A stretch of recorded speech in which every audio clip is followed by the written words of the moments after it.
I want you to think about the doors in your home right now. The front door, the back door, the bathroom, and the bedroom. Count them. Go ahead. Actually count every door in your house. Got the number? Good. Remember it. Because the woman in this story counted her doors too. She counted them every single night before bed, just to feel safe. And one night, she counted one more than the night before. A door she had never seen in her life. And the part that will keep you up tonight, she opened it. Sarah was 34 years old. She lived alone. She worked from home as a writer. She had a cat named Pepper, a cup of tea every night at 9, and one habit she never told anyone about it because it embarrassed her. Every night before bed, she walked through her house and counted the doors. She had started after a break-in at her neighbor's house 3 years ago. It made no real sense as a safety measure. She knew that. But touching each door, knowing each one was there and locked and solid, made her feel calm. It made her feel like she knew her home. Front door 1, back door 2, bathroom door 3, bedroom door 4, closet door 5, laundry room door 6. 6 doors every night, always 6. She would tap each one up with fingers like a little hello and then go to bed. 5 years she had lived in that house. She knew every corner, every floorboard that creaked, every drip and drip and sound. She thought she knew it completely. She was wrong. One day in November, it was cold, raining, the kind of night that makes you grateful to be inside. Sarah made her tea. She watched TV at 9:45 p.m. She turned everything off and started her rounds. Front door 1, back door 2, bathroom door 3, bedroom door 4, closet door 5, laundry room door 6. She turned to go to bed and stopped. Something felt wrong. She didn't know what, just a feeling deep in her stomach, the kind that comes before your brain figures out why. She turned back towards the hallway and she saw it. Besides the laundry room, where there had always been a blank wall, there was a door. Plain white, same color as the wall, same frame as every other door in the house, like it had always been there, like she was crazy for not seeing it before. But she had never seen it before, not once, not in 5 years. Pepper, the cat, stopped walking and sat down and stared at it. Sarah stood in the hallway for a long time. She told herself she was tired. She told herself she had just never noticed it. She tried to remember. Had she ever looked at the exact same stretch of wall? Really looked at it? But she knew. Somewhere below thought, somewhere in her body, she knew that the door had not been there this morning. She didn't touch it. She went to bed. She lay in the dark and listened to the rain and did not sleep for a long time. Pepper didn't come to sleep at the foot of the bed like he always did. In the morning, she found him sitting in front of the new door, still, silent, ears flat, staring at the wood like he could see straight through it. Sarah called her friend Diana. Diana was a nurse, practical, no nonsense, the kind of a person who does not believe in things she can't explain. Sarah told her about the door and braced herself for laughter. Diana didn't laugh. She came over the afternoon. She stood in the hallway and looked at the door for a long time without saying a word. "Have you ever seen it before, Sarah?" asked Diana. "Anytime you have been here." Diana tilted her head slightly. "Open it." Sarah replied, "No, I don't want to." "Sarah, it's a door. It's wooden handle. Open it." Sarah reached down. Her hand was shaking, which made her feel stupid and embarrassed. But when her fingers touched the handle, something worse than embarrassment went through her. The handle was cold, not cold like metal on a chilly day, cold like something that had never been warm.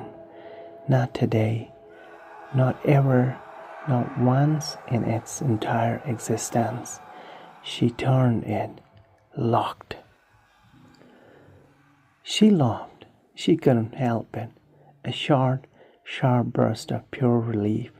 "It's locked, Diana. It's locked. It's just a utility closet I never noticed." Diana nodded, but her eyes stayed on the door.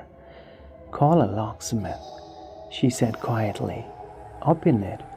See what's inside and prove to yourself it's nothing." "I will," Sarah said.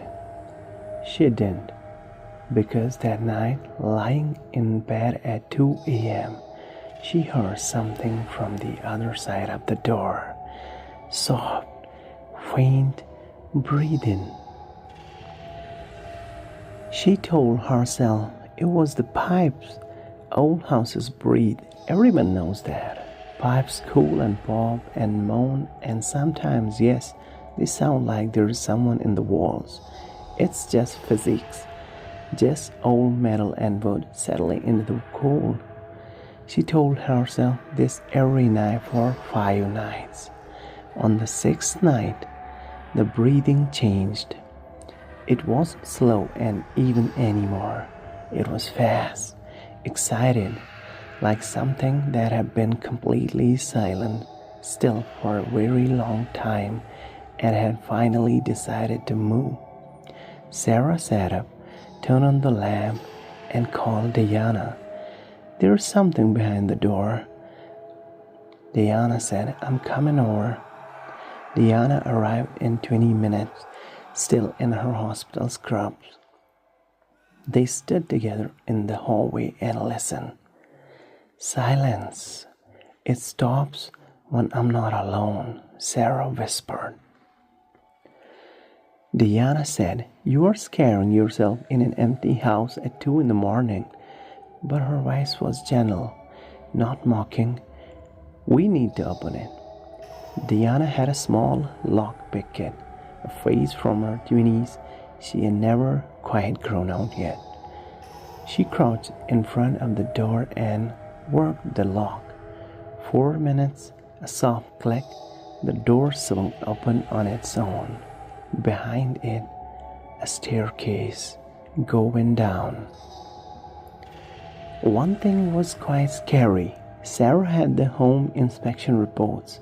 She had read every page when she bought the house.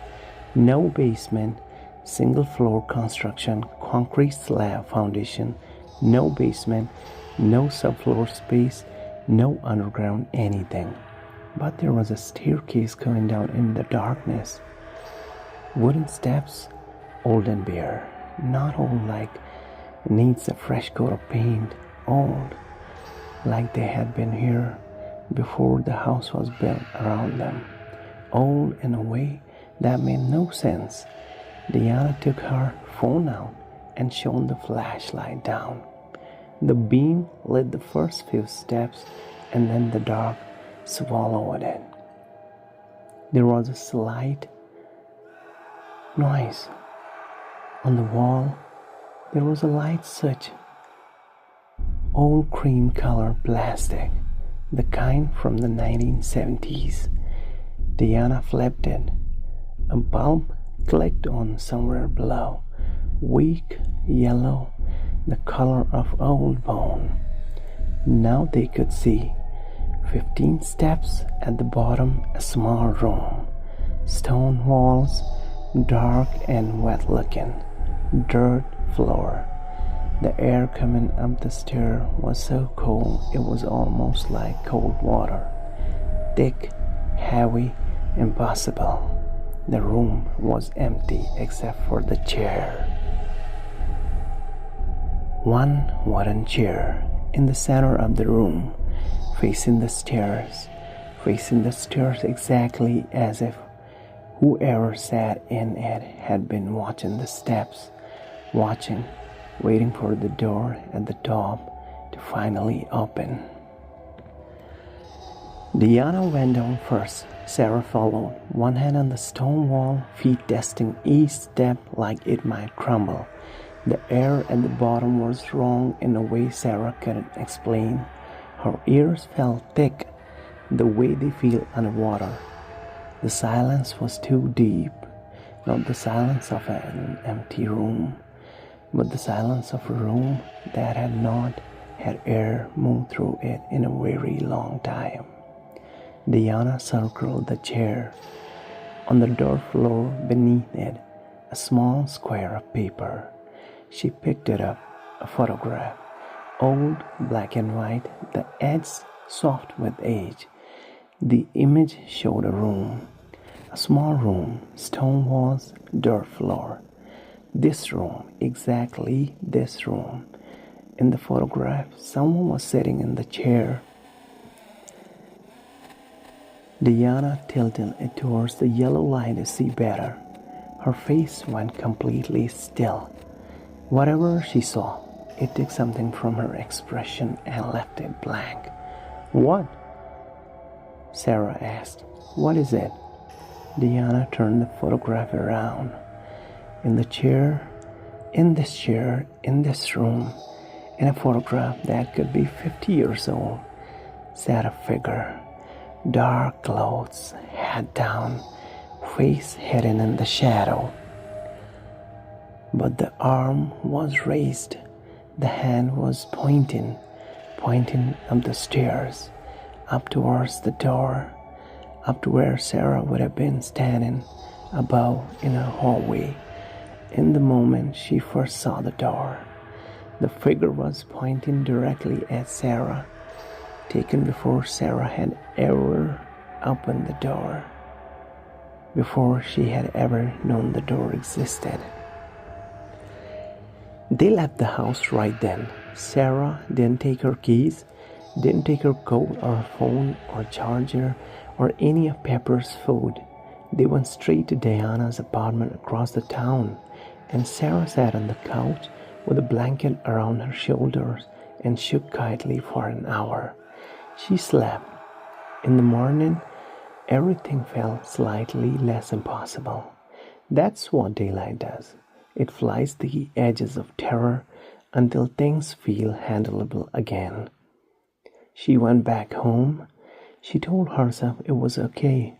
She told herself she was going to pack a bag, grab Pepper, and go stay with her sister for a week. She told herself all of this in a very calm, reasonable, internal voice. She walked through the front door. She looked at the hallway. The door was settled there. She had half hoped that it would be there, that she would come back to a blank wall and a week of feeling sheepish. But it was there, and on the floor, directly in front of it, was a photograph. Same size, same black and white image. This one showed a hallway, her hallway. And in the hallway, standing at the far end, photographed from inside the new door, looking out through a small gap, was Sarah, wearing exactly what she was wearing right now, standing exactly where she was standing right now, taken minutes ago or seconds ago or just now. She screamed, she spun around. The hallway was empty, but the new door, the impossible door, was no longer closed. It was open, just a crack, and from the dark behind that crack, inches away, came the breathing, fast, excited, right there. Sarah ran. She got in a car and drove for 2 hours, not going anywhere, just moving, just putting rope between herself and that house. She ended up in a dinner far outside town. Coffee she couldn't taste. Hands that won't stop shaking. She called Diana. Diana, listen to me. I went back. There was another photograph. Diana, I was in it. I was in the photograph, and I was wearing the same that I'm wearing right now. I've been thinking about the door, Diana said. Her voice was wrong. Flat, calm, too calm. The way a person's voice gets when something has gone out of it. I think you should go back, Diana said. Sarah went cold from her scalp to her feet. What? I think you should go back and open it. All the way. I think you should see what's there. Diana. Sarah's voice was very careful now, like she was speaking near something that might break. Diana, you told me to leave. You left with me. You saw the photograph. You held it in your hands. A pause. What photograph? Diana said. Diana asked again, what photograph? Sarah closed her eyes. Tell me what you saw, Sarah said quietly. When we opened the door, tell me exactly. Silence on the line, long enough that Sarah thought the call had dropped. Then Diana's voice came back, and there was something wrong with it. Something underneath the words, like a second voice playing at a slightly different speed. I saw you, Diana said, standing at the bottom of the stairs, looking up at me, waiting for me to come down to you. The coffee cup slipped from Sarah's hand. Diana, I never went down first. You went first. You were already at the bottom when I started down the steps. The longest silence yet. And the Diana's real voice came back, small, frightened, stripped of everything else. Sarah, she whispered, something came up those stairs, something that looked exactly like you, and I think I let it out. Here is what Sarah believes happened. The room below her house is not part of any house. It's not a part of her house. It was there before houses, before this street, before this town.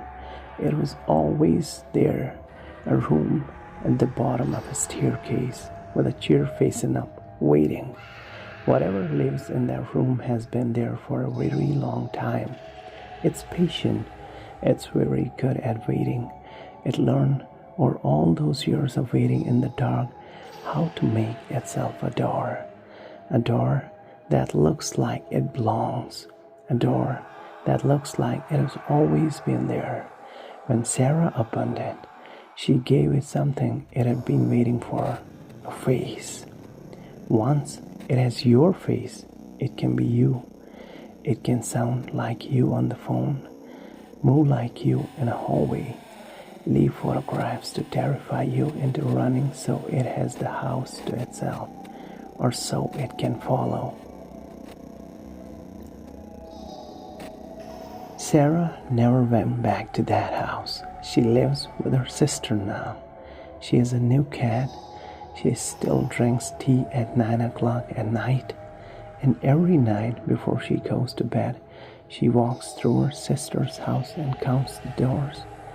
Front door 1, back door 2, bathroom door 3, guest room door 4, her bedroom door 5, linen closet door 6. 6 doors, always 6. She has been here for 4 months. Last Tuesday, she counted 7. She told me this story from her sister's kitchen. She had not slept in 3 days. When I left that night and drove home, I did something I have never done in my life. I counted my doors. I have counted them every night since, because here's the thing about a story like this. You can tell yourself it isn't real. You can tell yourself it's just a story, just words, just something made up to scare you. But tonight, when the house is quiet and your family is asleep and you are alone in the hallway, you are going to count your doors. And if you count one more than you counted last night, don't open it. Don't touch the handle. Just walk away. Walk away and don't look back. Because the thing in that room has been waiting a very, very long time.